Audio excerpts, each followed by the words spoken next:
Good morning to all of you and welcome to all of you in OCIS PCS classes. कैसे हैं आप लोग? Hope so सभी अच्छे होंगे, पढ़ाई भी सबकी बहुत बेहतर चल रही होगी। चलिए तो क्लास को स्टार्ट करते हैं हम लोग और आज की क्लास में देख लेते हैं कि कौन कौन से इश्यूज़ हैं, कौन कौन से वन लाइनर फैक्चुअल क्वेश्चंस हैं एंड हमारे पास एट द एंड MCQs है। ओके, तो क्लास को स्टार्ट करते हैं। मॉर्निंग की क्लास है, एक उत्साह के साथ क्लास स्टार्ट होनी चाहिए, है ना। चलिए बिल्कुल पॉजिटिव सोच के साथ, एक सकारात्मक ऊर्जा के साथ। तो देखते हैं आज कि फर्स्ट इश्यूज क्या है। ओके, फर्स्ट इश्यूज देख लेते हैं क्या है। चलिए, भारतीय स्टेट बैंक द्वारा बेंगलुरु में प्रोजेक्ट कुबेर लॉन्च किया गया है। किसके द्वारा? भारतीय स्टेट बैंक के द्वारा। कहाँ पर? तो बेंगलुरु में आपका प्रोजेक्ट कुबेर को लॉन्च किया गया है। ओके, चलिए इसके बारे में और क्या चीजें, प्रोजेक्ट कुबेर है क्या और क्यों लॉन्च किया गया है वो देख लेते हैं। तो कहाँ किया गया है? केवल यहाँ पर इतना पूछेगा कि प्रोजेक्ट जो कुबेर है, ओके, उसका संबंध किससे है? प्रोजेक्ट कुबेर का संबंध किससे है? प्रोजेक्ट कुबेर का संबंध किससे है? SBI से है। और इसे कहाँ स्टार्ट किया है? बेंगलोर में, जो बेंगलोर सर्किल है वहां पर इसको लॉन्च किया गया है। भारतीय स्टेट बैंक ने ग्राहकों की बैंकिंग जरूरतों को पूरा करने के लिए, ओके, ग्राहकों की बैंकिंग जरूरतों को पूरा करने के लिए प्रोजेक्ट कुबेर को लॉन्च किया गया है। जैसे आज आप लोग देखते हैं कि योनो बैंक है, SBI की बहुत सारी ऐसी है, जैसे ऑनलाइन बैंकिंग हो गई। तो इन सभी में क्या होता है, बहुत सारे लोगों को इसकी जानकारी नहीं होती है, तो ये इस आवश्यकताओं की क्या करेगा, वहां पर ये हेल्प करेगा। ठीक है, तो ग्राहकों की बैंकिंग जरूरतों को पूरा करने के लिए प्रोजेक्ट कुबेर को लॉन्च किया गया है। ओके, चलिए अब नेक्स्ट हम लोग देख लेते हैं SBI के बारे में, थोड़ा जान लेते हैं, थोड़ा सा SBI के बारे में जान लेते हैं। SBI यह एक राष्ट्रीयकृत सार्वजनिक क्षेत्र का बैंक है। वर्तमान भारतीय स्टेट बैंक की स्थापना जो है कब हुई थी? 1 जुलाई 1955 को हुई थी। इसका मुख्यालय कहाँ है? इसका मुख्यालय मुंबई महाराष्ट्र। ओके, दिनेश कुमार खारा इसके अध्यक्ष हैं। दिनेश कुमार खारा इसके अध्यक्ष हैं और इसकी स्थापना जो हुई है वो हुई है 1 जुलाई 1955 को हुई थी। बस इतना ही SBI के बारे में, और इससे ज्यादा कुछ नहीं। अध्यक्ष कौन है और इसकी स्थापना कब हुई थी? ओके, हेडक्वार्टर हर किसी को पता है कि मुंबई में है। चलिए नेक्स्ट देख लेते हैं, नेक्स्ट इशूज क्या है। कम्युनिकेशन जोन मैकेनिकल ट्रांसपोर्ट का नेतृत्व Suchita Shekhar. Communication zone mechanical transport actually क्या है कि कर्नल जो सुचिता शेखर है, communication zone mechanical transport battalion की कमान संभालने वाली यह पहली महिला है। ओके, पहली महिला अधिकारी है, ये इंपॉर्टेंट है। तो पहली महिला अधिकारी कौन है जिन्हें कम्युनिकेशन जोन मैकेनिकल ट्रांसपोर्ट का क्या बनाया गया है, वो कमान संभालने वाली पहली महिला अधिकारी जो है बनाई गई, वो कौन है? कर्नल सुचिता शेखर। ओके, ये पहली महिला अधिकारी है कम्युनिकेशन जोन मैकेनिकल ट्रांसपोर्ट की। एक्चुअली ऐसा क्यों किया गया है? क्योंकि भारतीय सेना में जो लैंगिक समानता है, ओके, भारतीय सैनिक में लैंगिक समानता और समावेशिता को बढ़ावा देना है, इसलिए यहाँ पर महिलाओं को भी क्या किया जा रहा है, महिलाओं को भी आगे बढ़ाया जा रहा है। चलिए इसके साथ और देख लेते हैं क्या है। सेना ने पद अनुक्रम के शीर्ष पर महिलाओं की उपस्थिति को प्रोत्साहित किया है। ओके, महिलाओं की उपस्थिति को प्रोत्साहित किया है। शुरुआत में 5 महिला अधिकारी, इसी साल की शुरुआत में क्या किया गया है, 5 महिला अधिकारियों ने चेन्नई में अधिकारी प्रशिक्षण अकादमी, ओके, अधिकारी प्रशिक्षण यानी ऑफिसर्स ट्रेनिंग एकेडमी, OTA क्या है? ऑफिसर्स ट्रेनिंग एकेडमी में अपना प्रशिक्षण पूरा किया। तो कहाँ किया है? चेन्नई में प्रशिक्षण पूरा किया है। कितनी महिलाओं ने? 5 महिलाओं ने। Flight lieutenant Shivangi Singh, okay, flight lieutenant कौन है? शिवांगी सिंह, इनके बारे में सबने सुना है। हाल में ही राफेल फाइटर जेट उड़ाने वाली भारतीय वायुसेना की यह पहली महिला पायलट बनी है। इंपॉर्टेंट है ये। ओके, मैंने हमेशा कहा है कि जहाँ पे भी अगर आपका कोई वर्ड पहले जुड़ जाए तो वो इंपॉर्टेंट हो जाता है। तो क्या है? Flight lieutenant Shivangi Singh Rafale fighter jet उड़ाने वाली ये पहली भारतीय वायुसेना की पहली महिला पायलट बन गई है। इस तरह से आप लोग देख ही रहे हैं कि किस तरह से भारतीय सेना में लैंगिक समानता और समावेशिता को बढ़ावा दिया जा रहा है ना। लैंगिक समानता और समावेशिता को बढ़ावा देने के लिए ये सभी चीजें देख ही रहे हैं कि महिलाओं को भी उतना ही, है ना, पद अनुक्रम के शीर्ष पर महिलाओं की उपस्थिति को भी प्रोत्साहित किया जा रहा है। चलिए अब हम लोग नेक्स्ट देख लेते हैं। नेक्स्ट क्या इश्यूज है, राष्ट्रपति द्रौपदी मुर्मू को सूरीनाम की सर्वोच्च नागरिक सम्मान से सम्मानित किया गया। अभी मैंने आप लोगों को कल भी बताया था कि जो राष्ट्रपति द्रौपदी मुर्मू हैं, वो 4 जून को 3 दिवसीय यात्रा पे कहाँ गई हुई थी, सूरीनाम गई हुई थी। सूरीनाम है ना, सूरीनाम में एक्चुअली 150 वहाँ पर एक जो सेलिब्रेशन किया गया था गिरमिटिया मजदूरों को लेकर के, कि वो लोग 5 जून 1873 में कहाँ गए थे, वो लोग कहाँ गए थे, 5 जून को एक SS लक्का जहाज से यहाँ के मजदूर जो वहाँ गए थे, बंधुआ मजदूर जिनको आप बोल सकते हैं, वहाँ गए थे। तो इसी उपलक्ष्य में उसकी 150वीं जयंती जो मनाई जा रही है, तो उसमें राष्ट्रपति द्रौपदी वहाँ पहुंची हुई थी। तो वहाँ पर इनको क्या किया गया, एक सर्वोच्च नागरिक सम्मान से सम्मानित किया गया है। ओके, कहाँ पर, सूरीनाम। सूरीनाम कहाँ है, मैंने आप लोग को मैप में कल दिखाया हुआ था। सूरीनाम ये कहाँ है, ये सूरीनाम कहाँ है, तो ये आप देखेंगे north America, sorry south America, दक्षिणी अमेरिका के उत्तर पूर्वी, है ना, उत्तर पूर्वी, अगर आप उत्तर पूर्वी हिस्से में क्या पड़ता है, सूरीनाम आता है। ओके, उत्तर पूर्वी, अगर आप मैप की बात करें, सपोज ये अगर ऐसे मैप है, तो ये उत्तर पूर्वी रीजन में आपका क्या आएगा, सूरीनाम आता है। ओके, दक्षिण अमेरिका के सर्वोच्च नागरिक सम्मान से सम्मानित किया गया है राष्ट्रपति द्रौपदी मुर्मू को। ओके, और कहाँ पर, पारामीरिबो, ये है सूरीनाम, ये है सूरीनाम। ओके, यहाँ आएगा सूरीनाम, सूरीनाम यहाँ आएगा, और ये हो गया आपका साउथ अमेरिका, साउथ अमेरिका।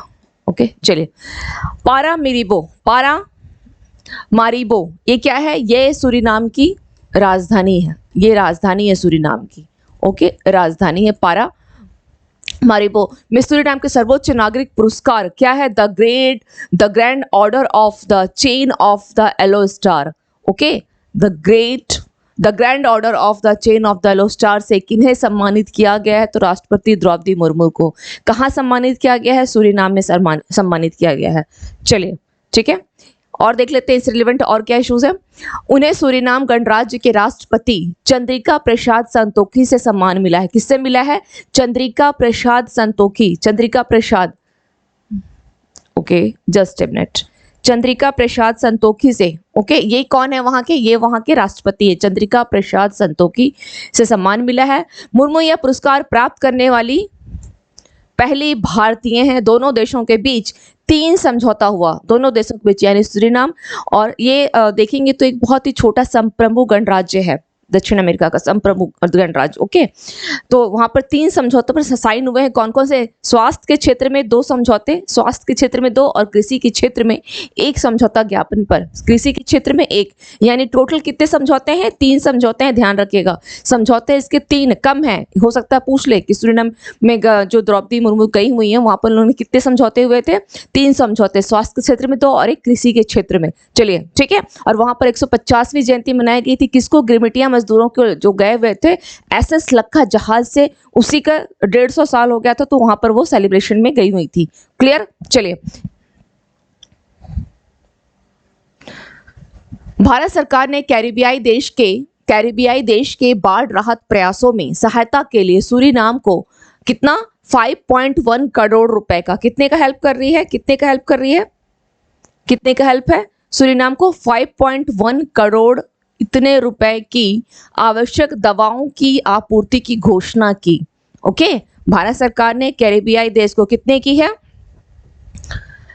तो बाढ़ राहत प्रयासों में सहायता के लिए 5.1 करोड़ रुपए की। एक चीज और बता दूं यहाँ पर कि इसके साथ ही या जो द्रौपदी मुर्मू हैं, वो वहाँ की राष्ट्रपति जो संतोखी जी हैं, उनको उन्होंने दवाई का एक खेप भी भेंट किया था। ठीक है, दवाई को एक खेप भी भेंट किया था। ओके, चलिए, और जो वहां पर है, जैसे जो वहां के रह रहे हैं, मैंने भी बताया जो गिरमिटिया मजदूर जो वहां गए हुए थे, तो वहां पे करीब बोल सकते हैं कि 5th सेंचुरी और 6th सेंचुरी से ही वहाँ के लोग क्या मांग कर रहे थे कि OCI की सुविधा वो लोग मांग कर रहे थे। ठीक है, वहाँ पे जो आपको मैं थोड़ा यहाँ लिख दे रही हूँ, मे बी थोड़ा सा समझने के लिए बस, OCI यानी overseas citizen of India. Okay, citizen of India, इसकी मांग वहाँ जो लोग मतलब वहाँ जो भारतीय रह रहे थे उसकी मांग कर रहे थे। ठीक है, वहाँ के जो प्रवासी भारतीय काफी लंबे से इसकी मांग कर रहे थे, तो इसको भी स्वीकार कर लिया गया है, इसे भी स्वीकार कर लिया गया है। ओके, वहाँ जो भारतीय रह रहे थे उनकी मांग थी ये ओवरसीज सिटीजन ऑफ इंडिया, तो इसको भी स्वीकार कर लिया गया है। चलिए नेक्स्ट देख लेते हैं, नेक्स्ट देखते हैं। भारत के पहले अंतर्राष्ट्रीय क्रूज जहाज एमवी एक्सप्रेस को चेन्नई से श्रीलंका के लिए झंडी दिखाकर रवाना किया गया है। ओके, तो भारत के पहले अंतर्राष्ट्रीय क्रूज जहाज को, ओके, क्रूज जहाज को किया गया है। ये भारत का पहला अंतर्राष्ट्रीय क्रूज जहाज है, अंतर्राष्ट्रीय क्रूज जहाज एमवी एक्सप्रेस। क्या नाम है? MV express. एमवी एक्सप्रेस को चेन्नई से श्रीलंका के लिए, कहाँ से कहाँ? चेन्नई से श्रीलंका के लिए झंडी दिखाकर रवाना किया गया है। भारत का पहला है ये अंतर्राष्ट्रीय क्रूज जहाज। ओके, बस ये ध्यान रखिएगा कि भारत का पहला अंतर्राष्ट्रीय क्रूज जहाज जो कि चेन्नई से श्रीलंका के लिए जा रहा है। और किसने इसमें, कौन है यहाँ पर हमारे, कौन है? शिपिंग एंड जहाज मंत्रालय कौन है? सर्बानंद सोनोवाल। शिपिंग और जलमार्ग मंत्रालय कौन? शिपिंग और जलमार्ग मंत्री कौन है?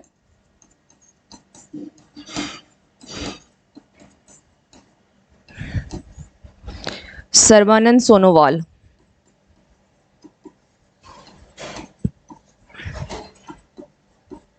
सोनोवाल। इसके साथ ही उन्होंने क्या किया है, जो ये आप बोल सकते हैं पोर्ट है, बंदरगाह है, वहां पे 2500 पौधे, ठीक है, पर्यावरण दिवस पे 2500 पौधे भी इन्होंने लगवाए हैं। तो ये ध्यान रखिएगा, सर्बानंद सोनोवाल इनके द्वारा, क्योंकि यही करेंगे, क्योंकि क्या है ये अंतर्राष्ट्रीय क्रूज मिसाइल एमवी एक्सप्रेस। चलिए नेक्स्ट देख लेते हैं, इससे और कोई क्वेश्चन नहीं बनेंगे। एस जयशंकर ने नामीबिया के विदेश मंत्री के साथ पहले भारत नामीबिया संयुक्त आयोग की सह अध्यक्षता की। ओके, किसने किया है? एस जयशंकर ने किसके साथ? नामीबिया। Okay, Namibia. तो अब हमें यहाँ क्या करना है? नामीबिया के जो मंत्री हैं कौन है वो? नेटुम्बो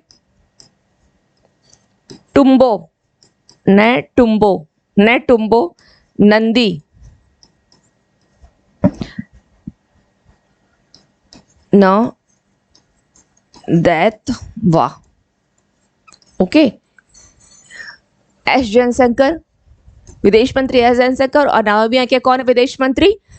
नेटुम्बो नंदी नदैत्वाहन के साथ पहले भारतीय नामीबिया संयुक्त आयोग की सह अध्यक्षता की है। ठीक है, ये पहला भारत क्या है?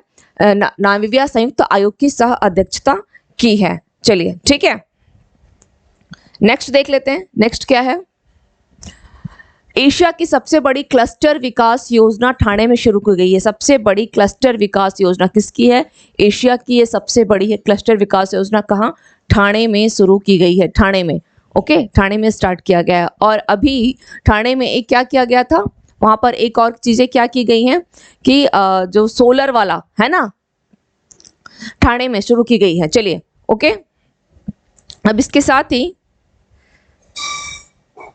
और इसके साथ और कुछ ऐसा है नहीं, विकास योजना बस इतना ही काफी है, इसमें और कुछ ऐसा इंपॉर्टेंट नहीं है। भारत का सबसे बड़ा क्लस्टर विकास योजना ठाणे में शुरू की गई है। चलिए नेक्स्ट देख लेते हैं, और किसने किया है। हाँ, थोड़ा सा इसको बस ध्यान लीजिएगा कि कहाँ पे हुई है। ठाणे यानी महाराष्ट्र में हुई है, ठाणे यानी महाराष्ट्र में हुई है, महाराष्ट्र में हुई है। तो महाराष्ट्र के कौन है? एकनाथ। सीएम कौन है? एकनाथ शिंदे। एकनाथ शिंदे वहां के सीएम है। ओके, एकनाथ शिंदे। ठीक है, चलिए नेक्स्ट देख लेते हैं। जम्मू कश्मीर की भद्रवाह घाटी में केंद्रीय मंत्री जितेंद्र सिंह द्वारा लेवेंडर महोत्सव का उद्घाटन किया गया है। तो जम्मू कश्मीर में किसका किया गया है? जम्मू कश्मीर की भद्रवाह घाटी। ओके, भद्रवाह घाटी में केंद्रीय मंत्री कौन है? जितेंद्र सिंह के द्वारा लेवेंडर महोत्सव का उद्घाटन किया गया है। और बोला जाए एक तरह से तो इसे जो भद्रवाह है इसको बोला जाता है, इस भद्रवाह को बोला जाता है भारत की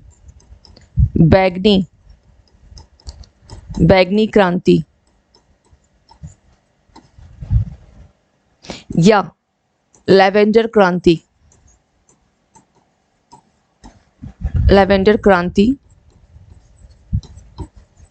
का जन्म स्थान, ओके, जन्म स्थान, जन्म स्थान, ओके।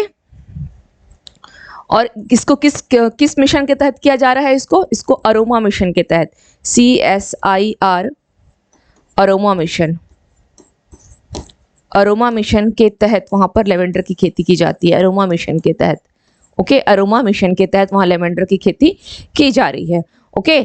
चलिए, बोला जाए तो एक तरह से वो जम्मू कश्मीर जो है उसको एक लेवेंडर राजधानी ही बनाया जा रहा है, ओके, लेवेंडर राजधानी ही बनाया जा रहा है। चलिए नेक्स्ट देख लेते हैं। केरल फाइबर ऑप्टिक नेटवर्क परियोजना मुख्यमंत्री पिनाराई विजयन द्वारा शुरू की गई। केरल फाइबर ऑप्टिक नेटवर्क परियोजना मुख्यमंत्री पिनाराई द्वारा, केरल के मुख्यमंत्री पिनाराई विजयन ने शंकर नारायण थम्बी हॉल में केरल फाइबर ऑप्टिक नेटवर्क परियोजना का शुभारंभ किया है, ओके। चलिए नेक्स्ट देखते हैं, उसका उद्देश्य क्या है, इसका क्यों ऐसा किया गया है। तो सभी को क्यों जो बोला जा रहा है कि फाइबर ऑप्टिक का जो कार्यक्रम नेटवर्क परियोजना जो लाया गया, किस लिए, तो सभी को सस्ती दरों पर इंटरनेट सुविधाएं उपलब्ध हो, 20 लाख से अधिक जो गरीब परिवार हैं, ओके, 20 लाख से अधिक गरीब परिवारों को मुफ्त इंटरनेट प्रदान करना, मुफ्त इंटरनेट प्रदान करना, 20 लाख से अधिक गरीब परिवारों को, जस्ट अ मिनट, मुफ्त, ये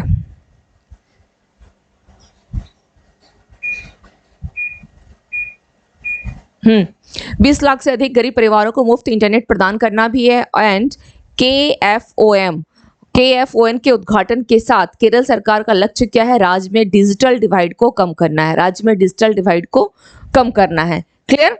चलिए, एक्चुअली केरल ही देश का एक ऐसा पहला राज्य है जो कि इसने क्या किया है, इंटरनेट तक पहुंच को एक बुनियादी आधार बनाया है, इंटरनेट तक पहुंच को इसने एक बुनियादी आधार बनाया है। केरल ही एक ऐसा राज्य है, ठीक है, जिसने इंटरनेट तक पहुंच को एक बुनियादी आधार बनाया है। तो देख रहे हैं सस्ती दरों में इंटरनेट सुविधाएं उपलब्ध करवा रहा है, 20 लाख से अधिक परिवारों को मुफ्त इंटरनेट की सेवाएं मिलेंगी। चलिए नेक्स्ट देख लेते हैं क्या है। केरल फाइबर ऑप्टिक नेटवर्क परियोजना, इसे 2022 में दूरसंचार विभाग से इंटरनेट सेवा प्रदाता लाइसेंस मिला या हाई स्पीड इंटरनेट कनेक्टिविटी प्रदान करने के लिए केरल सरकार की एक पहल है। किसकी है? हाई स्पीड इंटरनेट कनेक्टिविटी प्रदान करने के लिए, ओके। चलिए नेक्स्ट देख लेते हैं क्या है। विश्व का सबसे बड़ा संरक्षण सम्मेलन 2025 में संयुक्त अरब अमीरात द्वारा आयोजित किया गया। तो विश्व का सबसे बड़ा संरक्षण सम्मेलन, ओके, यानी इसे आप बोल सकते हैं IUCN, यानी इंटरनेशनल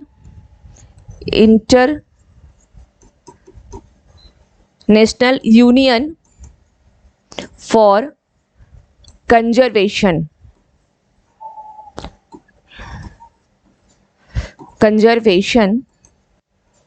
ऑफ नेचर। और इसकी स्थापना कब हुई थी? 1948 में, ठीक है, 1948 में। ये दुनिया का सबसे बड़ा और सबसे विविध पर्यावरण नेटवर्क का एक आप बोल सकते हैं, दुनिया का सबसे बड़ा और सबसे विविध पर्यावरण नेटवर्क जो है ये बन गया है, ओके।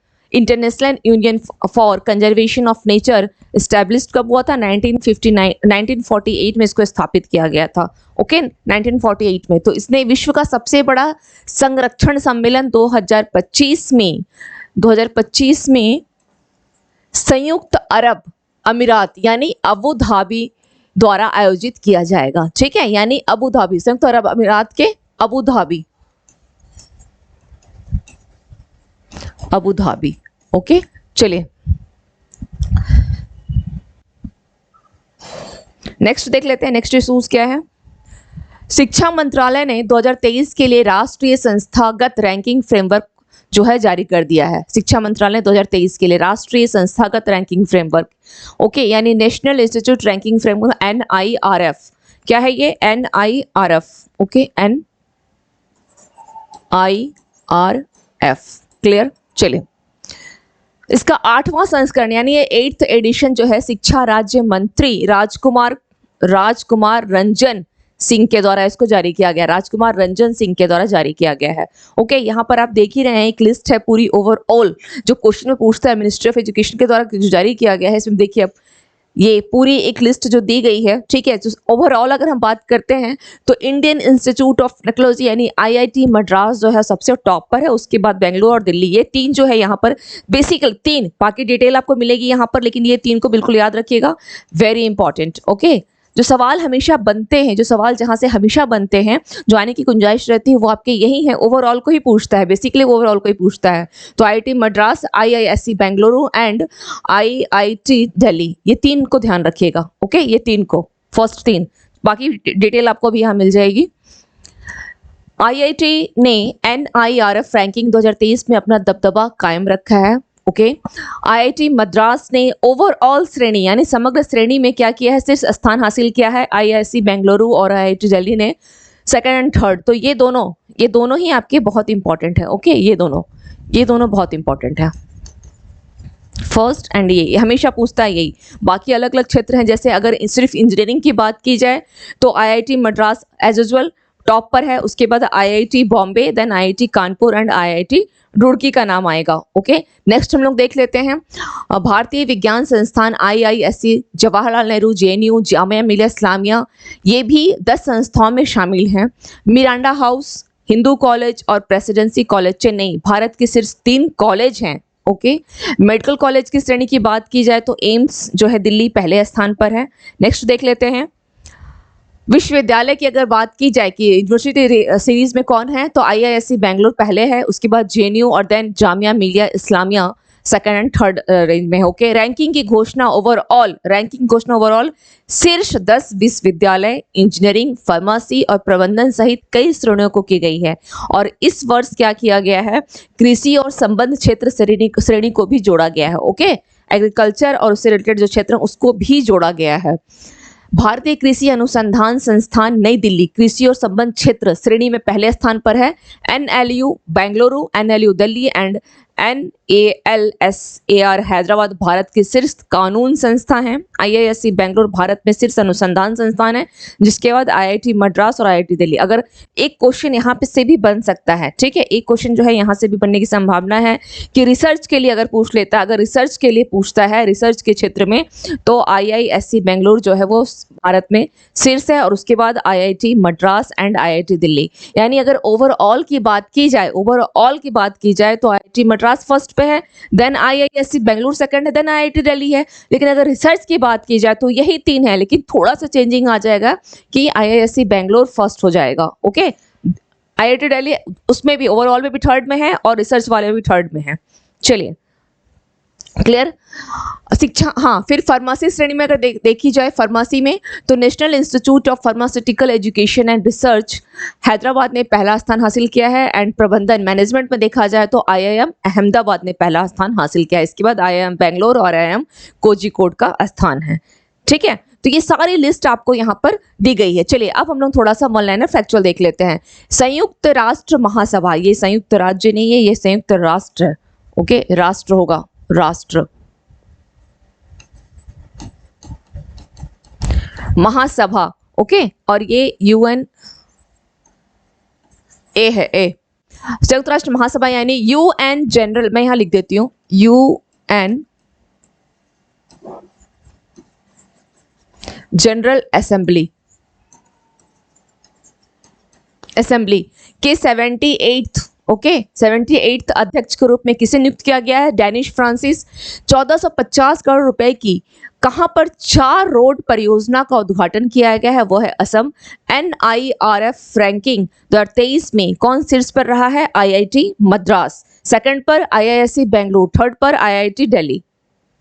नेक्स्ट देख लेते हैं, तैयब इरदुगान किस देश के राष्ट्रपति फिर से चुने गए हैं, तो तुर्की के हैं। टाटा ग्रुप कहां पर भारत की पहली lithium ion cell manufacturing giga factory स्थापित करेगा, गुजरात। दुनिया के गुप्तचर प्रमुखों की गुप्त बैठक कहां हुई है, तो सिंगापुर में हुई है। नेक्स्ट देखते हैं, स्पेनिश ग्रैंड फिक्स 2023 का खिताब किसने जीता है, मैक्स वर्स्टपर्न। G20 की तीसरी एम्प्लॉयमेंट वर्किंग ग्रुप की बैठक कहां आयोजित की गई है, जिनेवा। अभिनव शॉ और गौतमी भनोट ने ISSF जूनियर विश्व कप में कौन सा पदक जीता है, स्वर्ण पदक। और यहाँ चलिए ठीक है, इसको अभी तो नहीं, अब नेक्स्ट इसमें आएगा ये भारत का पहला कार्बन मुक्त गांव, भारत का पहला कार्बन मुक्त गांव, ओके, भारत का पहला कार्बन मुक्त गांव की बात कर रहा है। गांव किसे विकसित किया जा रहा है? भिवंडी महाराष्ट्र, जो ठाणे अभी हम लोगों ने पढ़ा था वही चीज मैं वहां बता रही थी, क्योंकि फिर मैंने नहीं बताया क्योंकि यहाँ पे लिखा हुआ है। ओके, तो मैं वहां पे ये यहाँ मिल गया आपको। भारत का पहला कार्बन मुक्त गांव कौन सा है? भिवंडी महाराष्ट्र। ये तो गांव हो गया। अगर पूछा जाए कि भारत का पहला कार्बन मुक्त पंचायत की अगर पंचायत की बात करता तो कहां पर है? पिल्लई या पिलाई, जो भी आप समझे इसे। कहाँ है ये? जम्मू के सांबा जिले में, ठीक है, जम्मू के सांबा, पिलाई पहला पंचायत है ये। ओके, सुलोचना लाटकर का निधन हुआ, इनका संबंध किस क्षेत्र से था? तो ये अभिनय थी। विश्व बैंक के 14वें अध्यक्ष के रूप में किसने कार्यभार संभाला है? मोस्ट इंपॉर्टेंट, अजय बंगा, मोस्ट इंपॉर्टेंट। ओके, अजय बंगा, वेरी इंपॉर्टेंट। अजय बंगा भारतीय मूल के हैं। चलिए नेक्स्ट है, महाराष्ट्र सरकार के द्वारा 5,000 करोड़ रुपए के निवेश के लिए किसके साथ समझौता किया है? बजाज फिनसर्व के साथ। आरबीआई ने कौन से बैंक पर 2.2 करोड़ रुपए का जुर्माना लगाया है? इंडियन ओवरसीज बैंक है। रैंगलर ने किसे अपना ब्रांड एम्बेसडर बनाया है? स्मृति मंधाना। ओके, चलिए नेक्स्ट देखते हैं।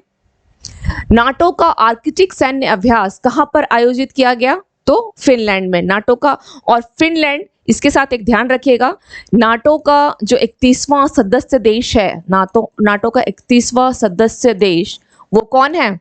31वां सदस्य देश वो भी कौन है? फिनलैंड है। और कब बना है? 2023 में। और इसी की सुरक्षा के लिए ये आर्किटेक्ट अभ्यास किया गया था, क्योंकि जब फिनलैंड नाटो में शामिल हो गया है तो इससे इसकी रूस की, जो आप देखेंगे बॉर्डर वाला जो एरिया है, उसकी जो एरिया है वो 2 गुनी वहां पर हो गई है, जो सीमा बॉर्डर वाली जो एरिया है, ठीक है। तो इसकी सेफ्टी के लिए यहाँ पर आर्कटिक सैन्य अभ्यास किया गया था। अब यहाँ पर एक चीज और देख लीजिए कि नाटो का गठन, ध्यान रखिएगा, 4 अप्रैल ये 1949। ओके, और इसमें टोटल कितने हैं? टोटल इसमें कुल कितने देश हैं? टोटल इसमें 31 देश, और 31वां देश ही आपका फिनलैंड है। चलिए, भारत ने मध्यम दूरी की बैलिस्टिक मिसाइल अग्नि का सफल परीक्षण कहां से किया है? ओडिशा, व्हीलर द्वीप से। ओके, व्हीलर द्वीप अग्नि फर्स्ट का भी किया गया है। किसने? 2025 में IUCN की विश्व संरक्षण कांग्रेस की मेजबानी के लिए बोली जीती है UAE ने। ये इंपॉर्टेंट है। ओके, किस भारतीय शटलर ने मलेशिया मास्टर्स 2023 का खिताब जीता है? HS प्रणय ने।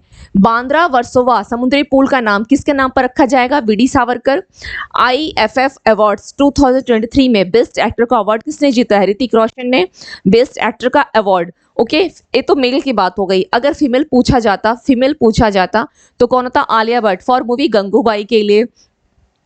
किसने केंद्रीय सतर्कता आयुक्त के रूप में शपथ ली है? प्रवीण के श्रीवास्तव। और अगर पूछा जाता कि CBI के कौन है, तो कौन होगा? CBI के प्रवीण सूद। ओके, CBI के प्रवीण सूद। ये दोनों नाम ध्यान रखिएगा, यहाँ पे कंफ्यूज मत कीजिएगा, कंफ्यूज नहीं करना है। ये CVC के हैं, ये CVC है। और अगर CBI पूछा जाता तो प्रवीण सूद।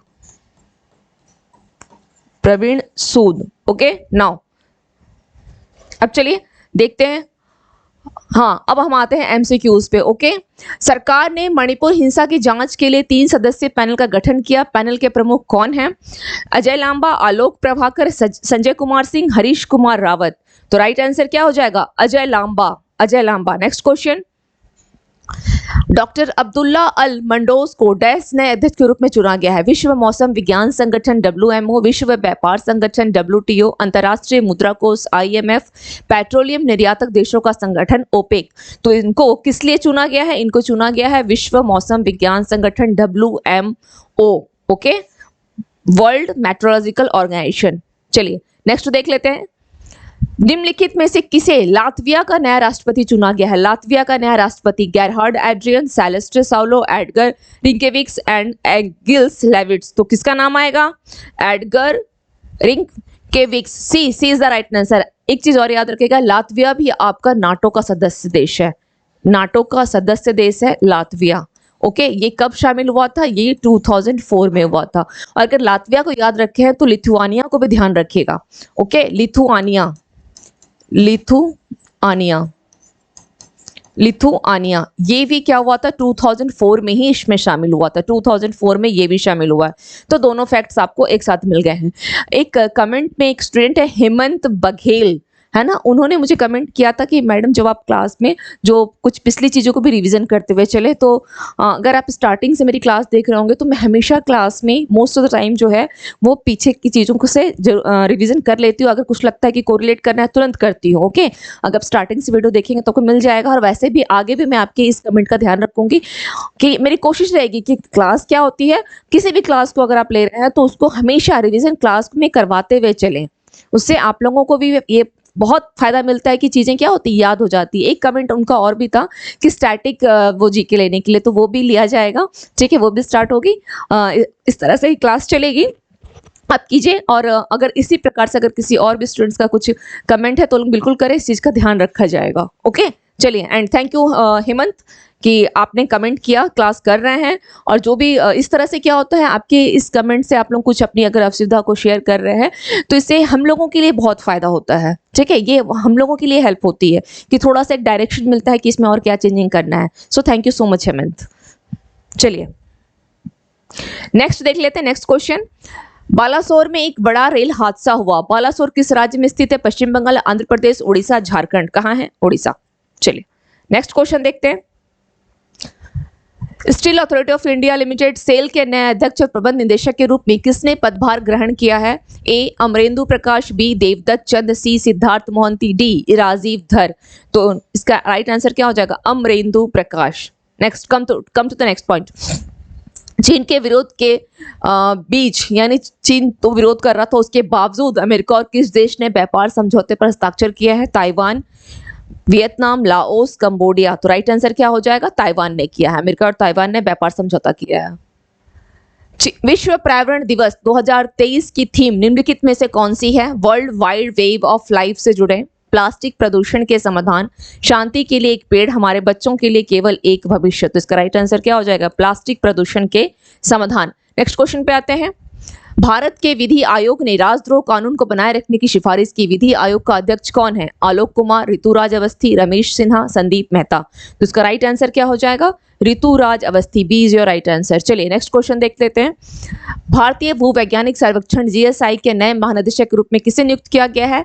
Janardan Prasad, V Vidyapati, PK Srivastava, Sheel Vardhan Singh. तो इसका राइट आंसर हो जाएगा Janardan Prasad. And last question आज की क्लास का, पिसोडोनाफिस कलिंगा नामक ईल की एक नई प्रजाति किस राज्य में खोजी गई है? महाराष्ट्र, केरल, कर्नाटक, उड़ीसा।